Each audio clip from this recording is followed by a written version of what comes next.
Hi friends, അസ്സാം വലൈക്കും. ബിസ്മി കിച്ചണിലോട്ട് എല്ലാവർക്കും സ്വാഗതം. ഇന്ന് നമ്മളൊരു അടിപൊളി ബീഫ് ബിരിയാണിയാണ് തയ്യാറാക്കുന്നത്. അതിനായിട്ട് ഞാൻ കുറച്ച് ഇഞ്ചിയും വെളുത്തുള്ളിയും പച്ചമുളകും ഒന്ന് മിക്സിയുടെ ചെറിയ ജാറിലിട്ടൊന്ന് ചതച്ചെടുക്കുന്നുണ്ട്. ഞാൻ ഒന്ന് ചതച്ചെടുത്തിട്ടുണ്ട്. ഇത് നമുക്കിവിടെ മാറ്റി വയ്ക്കാം. അപ്പോൾ ഇതേപോലെ ഒരു ചീനച്ചട്ടി അടുപ്പത്ത് വെച്ച് കുറച്ച് ഓയിൽ ഒഴിച്ച് കൊടുക്കുന്നുണ്ട്. ഇത് നമ്മളൊക്കെ സവാളയിൽ നിന്ന് ഫ്രൈ ചെയ്തെടുക്കാനാണ്. ഇനി ഇതിലേക്ക് ഒരു 2 ടേബിൾ സ്പൂണോളം വരുന്ന നെയ്യ് കൂടെ ചേർത്ത് കൊടുക്കാം. നെയ്യ് കൂടെ ഒന്ന് മെൽറ്റായി വരുന്ന സമയത്ത് നമുക്ക് 3 മീഡിയം സൈസുള്ള സവാള ഒന്ന് നീളത്തിലൊന്ന് കട്ട് ചെയ്തെടുത്തതാണ്. അതുകൂടെ ഈ എണ്ണയിലേക്ക് ചേർത്ത് നമുക്കൊന്ന് ഫ്രൈ ചെയ്തെടുക്കാം.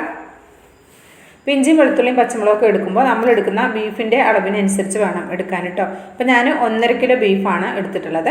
അപ്പോൾ അതിലേക്ക് ഞാൻ ഒരു അരക്കപ്പോളം വരുന്ന വെളുത്തുള്ളിയും ഇഞ്ചിയും ഒരു 5-6 പച്ചമുളകുമാണ് എടുത്തിട്ടുള്ളത്. അപ്പോൾ ഇത് നമ്മുടെ സവാള നല്ല ഗോൾഡൻ കളറായി വറുത്ത് വന്നിട്ടുണ്ട്. അപ്പോൾ ഇതിലേക്ക് കുറച്ച് അണ്ടിപ്പരിപ്പും കിസ്മിസും ഇട്ടിട്ട് നമുക്കൊന്ന് വറുത്തെടുക്കാം. അപ്പോൾ ഈ ഒരു കാര്യം നമ്മൾ ആദ്യം തന്നെ ചെയ്ത് വെക്കണം.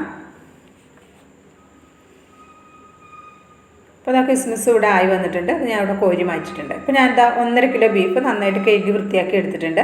അത്യാവശ്യം വലിയ പീസായിട്ടാണ് കട്ട് ചെയ്ത് കൊണ്ടുവന്നിട്ടുള്ളത്. അപ്പോൾ നമ്മളിത് ആദ്യം കുക്കറിലാണ് വേവിച്ചെടുക്കുന്നത്. അതിലേക്ക് ഒരു 1/2 ടീസ്പൂൺ മഞ്ഞൾപ്പൊടിയും 1 ടീസ്പൂൺ മുളക് പൊടിയും ഒരു 1/2 ടീസ്പൂൺ ഗരം മസാലയും ആവശ്യത്തിനുള്ള ഉപ്പും നമ്മൾ നേരത്തെ ഇഞ്ചി വെളുത്തുള്ളി പച്ചമുളക് ചതച്ച് വെച്ചതിൽ നിന്ന് ഒരു 2 ടേബിൾ സ്പൂണോളം വരുന്ന ഇഞ്ചി വെളുത്തുള്ളി പച്ചമുളക് ചതച്ചതും കൂടി ചേർത്തിട്ട് കൈകൊണ്ട് നന്നായിട്ടൊന്ന് മിക്സ് ചെയ്തെടുക്കാം. ഈ ബീഫിൻ്റെ എല്ലാ ഭാഗത്തേക്കും നന്നായിട്ട് ഞെരടി യോജിപ്പിച്ചെടുക്കുക. ഇനി ഇതിലേക്ക് ഞാൻ കുരുമുളക് പൊടി കൂടെ ചേർത്ത് കൊടുക്കുന്നുണ്ട്. 1 ടേബിൾ സ്പൂൺ കുരുമുളക് പൊടി കൂടെ ചേർത്ത് കൊടുക്കുക. ഉപ്പ് നമ്മുടെ ടേസ്റ്റിനനുസരിച്ച് ചേർത്ത് കൊടുക്കണം. നന്നായിട്ട് മിക്സ് ചെയ്തതിന് ശേഷം നമുക്കിതൊരു ഹൈ ഫ്ലെയിമിൽ വെച്ചിട്ട് 2 വിസിലും ലോ ഫ്ലെയിമിൽ വെച്ചിട്ട് 2 വിസിലുമാണ് ഞാൻ വരുത്തിയെടുക്കുന്നത്. ആ സമയം കൊണ്ട് നമുക്കിവിടെ ചോറ് വയ്ക്കാം. അപ്പോൾ അതിനായിട്ട് ഞാൻ ജീരകശാല അരിയാണ് എടുത്തിട്ടുള്ളത്. ഞാനൊരു 5 കപ്പ് ജീരകശാല അരി എടുത്തിട്ടുണ്ട്. നന്നായിട്ട് കഴുകിയതിന് ശേഷം വെള്ളം വാരാൻ വേണ്ടി ഇതേപോലെ 2 അരിപ്പയിലായിട്ട് ഊറ്റി അവിടെ മാറ്റി വെച്ചിട്ടുണ്ട്. അപ്പോൾ നമ്മൾ ചോറ് വയ്ക്കാനായിട്ട് നേരത്തെ നമ്മൾ സവാള വാട്ടിയിട്ടുള്ള എണ്ണയിൽ നിന്ന് കുറച്ച് ഒഴിച്ച് കൊടുക്കാം. പിന്നെ അതിലേക്ക് 1 ടേബിൾ സ്പൂണോളം വരുന്ന നെയ്യ് കൂടെ ചേർത്ത് കൊടുക്കാം. ഇതിലേക്ക് 2-3 ബേ ലീവ്സും കറുവാപ്പട്ടയും ഗ്രാമ്പും ഏലക്കയും എടുത്തിട്ടുണ്ട്. അതൊന്ന് നമുക്കൊന്ന് വഴറ്റിയെടുക്കാം.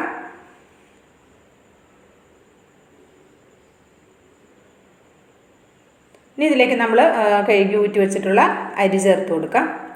അരിയിലെ വെള്ളമൊക്കെ പോകാൻ വേണ്ടിയിട്ടാണ് നമ്മളൊന്ന് ഊറ്റി വെച്ചിട്ടുണ്ടായിരുന്നത്. ഒരു 10 മിനിറ്റ് കൊണ്ട് തന്നെ അരിയിലെ വെള്ളമൊക്കെ പോയി കിട്ടും. അപ്പോൾ ഇതൊന്ന് ചേർത്തിട്ട് നന്നായിട്ടൊന്ന് വഴറ്റിയെടുക്കുക. ഒരു ഹൈ ഫ്ലെയിമിൽ വെക്കരുത്, ഒരു മീഡിയം ഫ്ലെയിമിൽ, ലോ ഫ്ലെയിമിലും വെക്കരുത്, ഒരു മീഡിയം ഫ്ലെയിമിൽ വെച്ചിട്ട് നമുക്ക് ഈ അരി ഒന്ന് വറുത്തെടുക്കണം. ഒരുപാട് വറുത്ത് മൂത്ത് പോകണ്ട. നന്നായിട്ടൊരു എന്താ പറയുക, നല്ലൊരു മണമൊക്കെ വരും ഇത് വറുക്കുന്ന സമയത്ത്. ഇനി ഇതിലേക്ക് നമുക്ക് വറുത്ത് കഴിഞ്ഞിട്ടുണ്ട്. ഒരു 2 മിനിറ്റോളമൊക്കെ വറുത്താൽ മതിയാകും. അതിനുശേഷം നമുക്ക് വെള്ളം ഒഴിച്ച് കൊടുക്കണം. നമ്മളെടുക്കുന്ന അരിയുടെ വേവിനനുസരിച്ച് വേണം വെള്ളം ഒഴിച്ച് കൊടുക്കാൻ. 1 കപ്പിന് 2 കപ്പ് എന്നുള്ള അളവിൽ വേണം നമ്മൾ വെള്ളം ചേർത്ത് കൊടുക്കാൻ. കുക്കറിലൊക്കെ വെക്കുകയാണെങ്കിൽ 1 കപ്പ് അരി എടുക്കുമ്പോൾ ഒരു 1.5 കപ്പോ 1.25 കപ്പോ വെള്ളത്തിൻ്റെ ആവശ്യം വരുള്ളൂ. ഇപ്പോൾ വെള്ളം ഒഴിച്ചിട്ട് നമുക്കിതൊന്ന് തിളപ്പിച്ച് വേവിച്ചെടുക്കണം.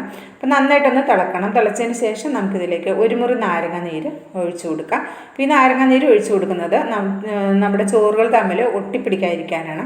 അതുപോലെ തന്നെ നമ്മൾ അരി ഒന്ന് വറുത്തെടുക്കുന്നതും ചോറുകൾ തമ്മിൽ ഒട്ടിപ്പിടിക്കില്ല. നമ്മുടെ ചോറിന് നല്ല ടേസ്റ്റി ആയിരിക്കും. അപ്പോൾ ഞാനിത് പിഴിഞ്ഞ് വെച്ച സമയത്ത് ഒരു നാരങ്ങയുടെ കുരു ചാടിയിട്ടുണ്ടായിരുന്നു. അപ്പോൾ അതെടുത്ത് മാറ്റുകയാണ്. ഇനി ഇത് നമ്മൾ തിളച്ചതിന് ശേഷം ലോ ഫ്ലെയിമിൽ വെച്ചിട്ട് വേണം നമ്മൾ ഈ അരി ഒന്ന് വേവിച്ചെടുക്കേണ്ടത്. ഇത് നമ്മൾ അരി വേവിച്ച് ഊറ്റുന്നൊന്നുമില്ല, അതിൽ തന്നെ വറ്റിച്ചാണ് എടുക്കുന്നത്. ഇനി നമുക്ക് ബീഫിനുള്ള മസാലകൾ തയ്യാറാക്കി എടുക്കണം. അതിനായിട്ട് ബാക്കിയുള്ള സവാള വറുത്ത ബാക്കിയുള്ള ഓയിൽ കൂടി ഇതിലേക്ക് ഒഴിച്ചതിന് ശേഷം 1 ടേബിൾ സ്പൂൺ നെയ്യ് കൂടി ഒന്ന് ഒഴിച്ചു കൊടുക്കാം. എന്നിട്ട് അത് ചൂടായി വരുമ്പോൾ നമുക്കിതിലേക്ക് സവാള ചേർത്ത് കൊടുക്കണം. ഞാനൊരു 4 വലിയ സവാളയാണ് എടുത്തിട്ടുള്ളത്. അത് നമുക്കിതിലേക്ക് ചേർത്തിട്ടൊന്ന് വഴറ്റിയെടുക്കണം.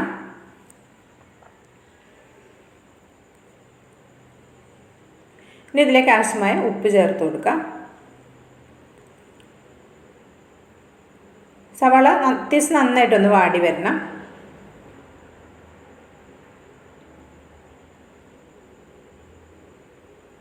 ഈ സമയത്ത് നമ്മുടെ ചോറ് ഇവിടെ ഒരുവിധം ആയി വന്നിട്ടുണ്ട്.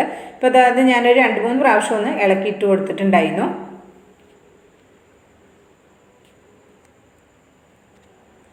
അപ്പോൾ സവാളയൊക്കെ അത്യാവശ്യം നന്നായി വാടി വന്നിട്ടുണ്ട്. അപ്പോൾ നമ്മളിതിലേക്ക് ചതച്ച് വെച്ചിട്ടുള്ള ഇഞ്ചി വെളുത്തുള്ളി പച്ചമുളക് ഇതിലേക്ക് ഇട്ട് കൊടുക്കാം.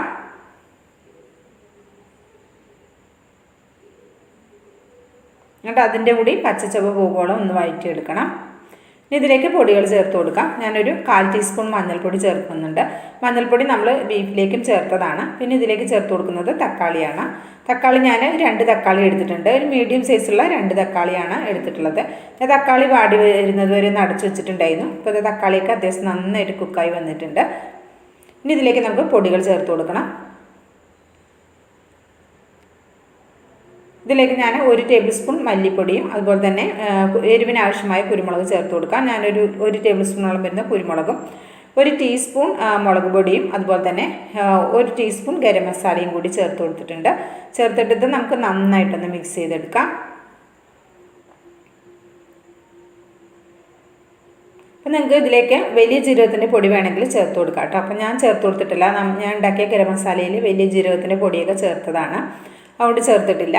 അപ്പോൾ അതാ ഇനി ഇതിലേക്ക് ഞാൻ കുറച്ച് മല്ലിയിലയും പുതിനയിലയും കൂടി ചേർത്ത് കൊടുത്തിട്ടുണ്ട്. ഒരു ചെറിയ പിടി പുതിനയിലയും ഒരു വലിയ കൈപ്പിടിയോളം വരുന്ന മല്ലിയിലയുമാണ് ചേർത്തിട്ടുള്ളത്. ഇത് നന്നായിട്ടൊന്ന് വഴറ്റിയെടുക്കാം. ഇനി ഇതിലേക്ക് നമുക്ക് ഒപ്പം തന്നെ തൈര് കൂടെ ചേർത്ത് കൊടുക്കാം. ഞാനൊരു 1/2 കപ്പ് തൈരാണ് എടുത്തിട്ടുള്ളത്. അധികം പുളിയില്ലാത്ത തൈര് എടുക്കാൻ ശ്രദ്ധിക്കണം കേട്ടോ. ഒരുപാട് കട്ട പുളിയുള്ളത് എടുക്കരുത്. അധികം പുളിയില്ലാത്ത തൈര് നമുക്ക് ഒരു 1/2 കപ്പ് ചേർത്ത് കൊടുത്തിട്ടുണ്ട്. ഇത് നന്നായിട്ടൊന്ന് മിക്സ് ചെയ്തെടുക്കാം.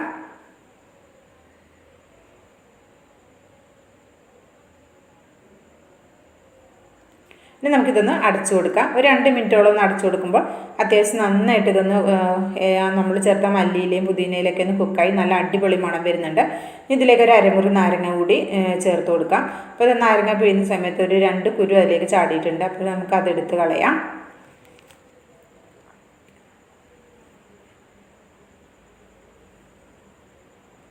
ഈ സമയത്ത് ഉപ്പൊക്കെ നോക്കിക്കൊണ്ട് കേട്ടോ. ഉപ്പൊക്കെ പോരാന്നുണ്ടെങ്കിൽ ഉപ്പ് വീണ്ടും ചേർത്ത് കൊടുക്കാവുന്നതാണ്.